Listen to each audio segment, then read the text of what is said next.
Well, hello and Merry Christmas. This is the time of year where we remember that touching story of when God visited his own creation as a baby. But also, if we're Roman Catholics since the 1960s, you're required to look at that story and also remember that Mary, she never at any point lost her virginity.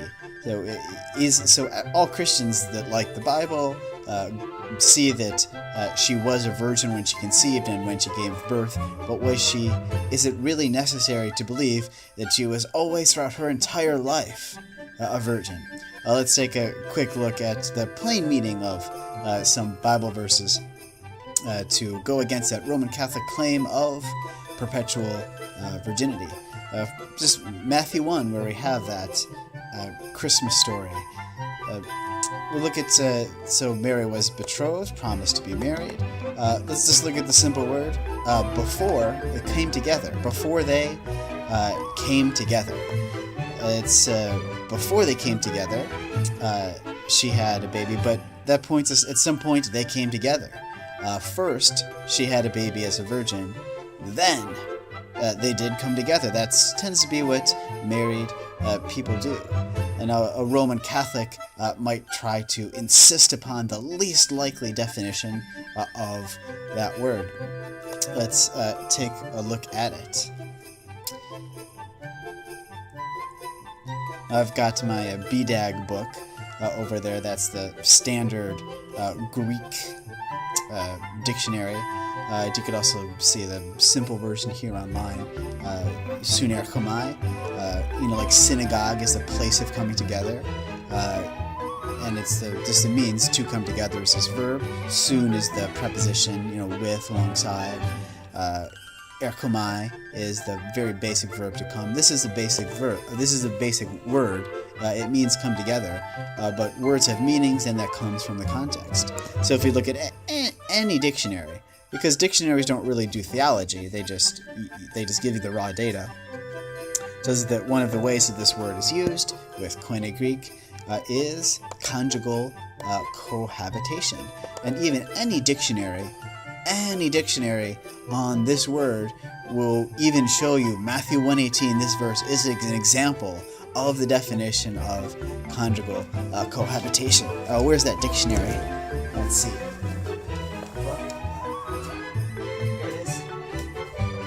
If you think it's hard to look up words alphabetically sometimes in a dictionary, it's really hard in Greek. So I marked it here a minute ago. Here's our BDAG, the 3rd edition.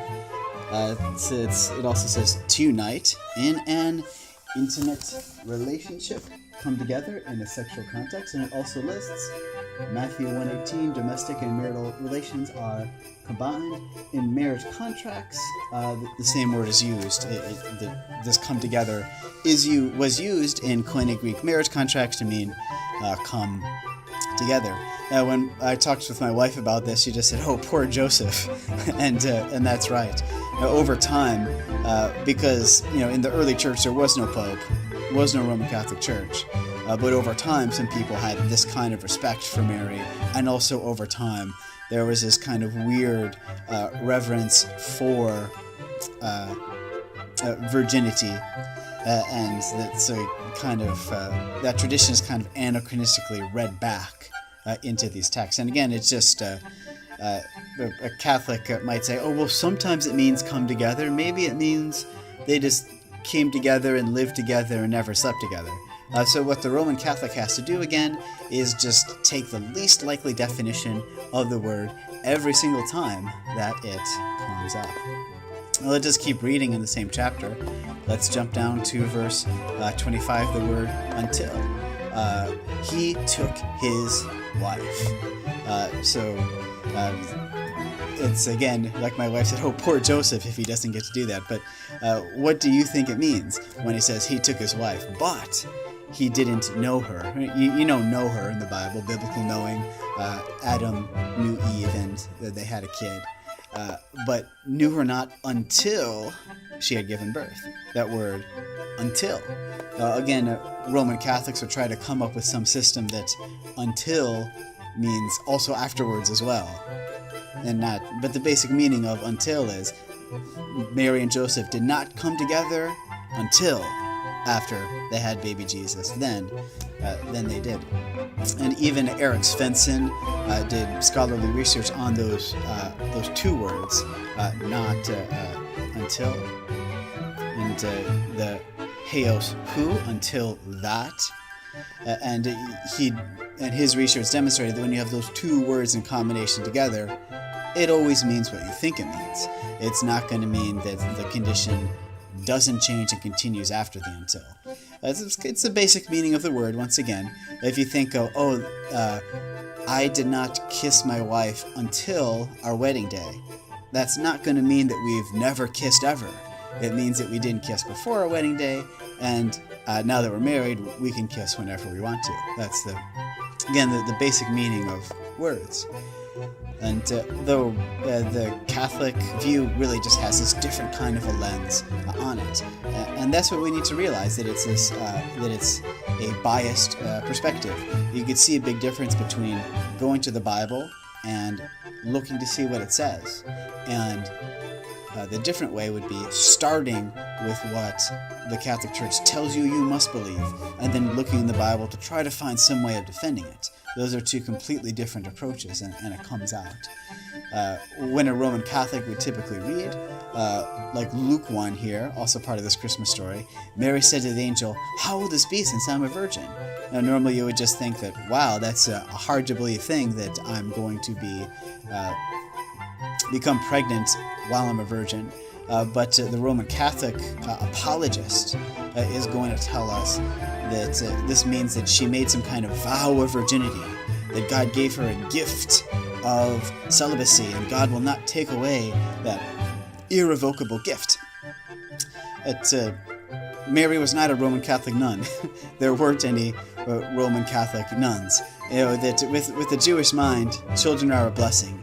Do you remember how sad some of those Old Testament women were, begging God to have children? The life is a blessing, and that's what the Jewish mind was. So it shows you the bias where a Roman Catholic would come to this verse, and that they would read into that some kind of vow of virginity. Because the thing is, the people who make vows of celibacy and the people who make vows to get married are not the same people. So it's kind of weird to say that Mary agreed to get hitched with this guy after she had already taken some kind of secret vow to never sleep with him. It's a strange thing. Let's look at a couple other texts, because we looked at the basic meaning of come together, the basic meaning of until. Let's look at the basic meaning of brother. It's usually brother means brother. Of course, you might say like, he's my brother because he's also a Christian, or he's just a really good friend. But, brother often means brother. Let's look here. This is when Jesus, he's making his tour, preaching tour, but in his hometown, it doesn't go over well, because it's hard to believe that he really was who he said he was. I'll read it. Is this not the carpenter's son? He's just this guy we know. How could he be the Messiah, or more? Is not his mother called Mary? So here, mother is not figurative. Here, mother is literal, mother of Mary. And then we have the brothers. Are not his brothers James and Joseph and Simon and Judas?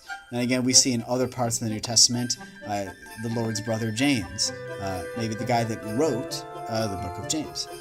And Jude also wrote the book of Jude, brother of the Lord. Are not all his sisters with us? So there's sisters as well.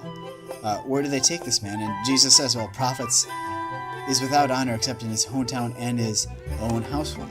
So he even defines this list as my own home rejected me. And that really adds to the literalness of the interpretation. Besides that it's a name, mother, name of the mother, brothers, name of the brothers, it also has the household. But they didn't accept it. So since at this point they are unbelievers, some of these guys saw Easter happen, and then they started believing. But at this point, they're unbelievers. So if they're rejecting him, Jesus is unlikely to call them, hey, bro. Usually when people are persecuting you, they don't call you your brother. When they were stoning Stephen in Acts chapter 7, he didn't call the Pharisees his brothers while they were stoning him. Let's go on to a couple other of the ways that a Roman Catholic might try to argue this one, because it's kind of their job to argue it. I guess it's taking a second because this Chrome browser sometimes forgets what's there and needs to reload it. That's kind of weird. It might go to Isaiah chapter 7 and try to make some kind of stretch of a grammar argument, because what Isaiah 7 says, it's the beautiful promises of the Messiah that was going to be a virgin birth. Therefore the Lord himself will give you a sign. Behold, the virgin shall conceive and bear a son. And what the Roman Catholic argument might be would be that the virginity and the son bearing are happening at the exact same time. So that you need to read this as saying that her virginity continued even after even during and even after she gave birth. But that's kind of a stretch. Really, the big surprise is that there's a baby there in her belly, in her womb, while she's still a virgin. There's no need for it to also be describing some other kind of miracle that was only a supposition that became a legend over the centuries. Because if we keep reading, a child is born. If we're just looking at the natural kind of wording, when a child is born, that virginity, it won't continue. Now, since we mentioned the brothers, I should have mentioned this sooner. We looked at the brothers. Here's the brothers of Jesus. If Jesus has brothers, she didn't stay a virgin. But since the Roman Catholics are very fond of arguing the least probable meaning of words whenever possible, in this case to defend their tradition, they try to find a non-literal version of sister, because it's kind of a similar word in Greek. So they go to the woman at the cross. But standing by the cross of Jesus were his mother and his mother's sister Mary, the wife of Cleopas, and Mary Magdalene. So you might hear a Roman Catholic say, look at these three Marys. We've got Mary Magdalene, she's the other one. We've got Mary, mother of Jesus, and her sister, Mary, the wife of Cleopas. So the Roman Catholic would say, no mom is going to name two sisters the same name. So these Marys are not literal sisters. So look, the New Testament means sisters in a very figurative sense. But it's an interesting argument, but the scholars would tell you, commentaries would tell you, what we have for is actually four women. It's one of those the grammar things. We have one, Mother Mary, two, unnamed sister, and then three, Cleopas's wife, who also happened to be named Mary. And there was actually research that Mary was a super popular name if you look at tombs from the first century. It was like almost like a third of the women in the country. It was like super popular baby name.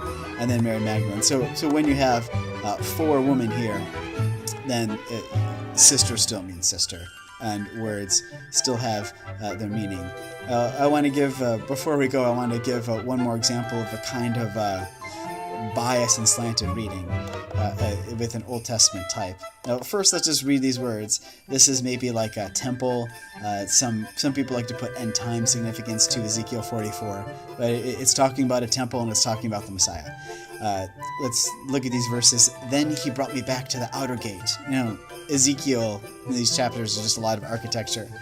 Outer gate of the sanctuary and faces east, and it was shut.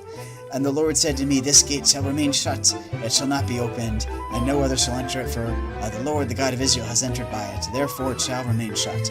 Only the prince, so here's the Messiah King, may sit in it, and to eat bread before the Lord. He shall enter by the way of the vestibule of the gate, and he shall go out by the same way. So the special door just for the Messiah. Here's Jerry Matetics. He was I think he was with I think he was with Catholic Answers. He's done some debates on this topic. Here's what he says about the typology of Ezekiel. I think it's loading. But there is a connection between Mary as a microcosm of the church as a whole, and therefore her body, and this temple that is seen, that the church fathers delighted to see was fulfilled in her virginity. And he's going to quote some church fathers that did have the same view as him. But we need to remember that the concept of church fathers is very selective. That you might hear Roman Catholics say, this is what we have believed for 2,000 years. For 2,000 years. But really, in the very early church, they didn't believe a lot of these Catholic things. It was only later, after some pagan ideas jumped in. But maybe I'll say more about that later. And so the early church didn't have this belief, and they just pick out the ones that they really like and say, oh, see? So they're kind of selective. And so when Ezekiel in chapter 44 verse 2 sees that, behold, there is a gate, and this gate is sealed, and no man enters this gate, and yet through this mysteriously, perpetually sealed gate, the Messiah proceeds forth. We have a type of Our Lady's virginity, even in the act of giving birth to her divine, supernatural Son. That every church father, the original recipients of sacred scripture. Okay, so just you can see what he was saying there. So here's this gate that remains closed, and only the Messiah can use this gate. That's a symbol of Mary's private parts. Jesus said that the whole Old Testament was about him, but I don't remember him telling us to search the scriptures and find the private parts of Mary in the Old Testament. So I'll just let you evaluate that one. Now, a lot of people like to say, like, oh, what if Christmas is pagan? Well, it's not. That's just a lot of crazy conspiracy theories that are not true once you investigate them with any kind of depth. But really, this thing is actually kind of pagan, because I talked about how this perpetual virginity idea, it developed over time, and it really seeped into the church from the pagan Gnostics. And you could read those fake Jesus stories from later centuries, and they had pagan Gnostic ideas where everything with the body is evil and everything spiritual is good. So with that crazy dualism idea, you'd have like Jesus as being like a ghost that floats over the sand. And it would be those kind of weird people that would also want to keep Mary pure in the same way. In those books, that Mary kind of comes out kind of like Star Trek, like beam me up, Scotty, and he just kind of like, there he is. He got beamed out.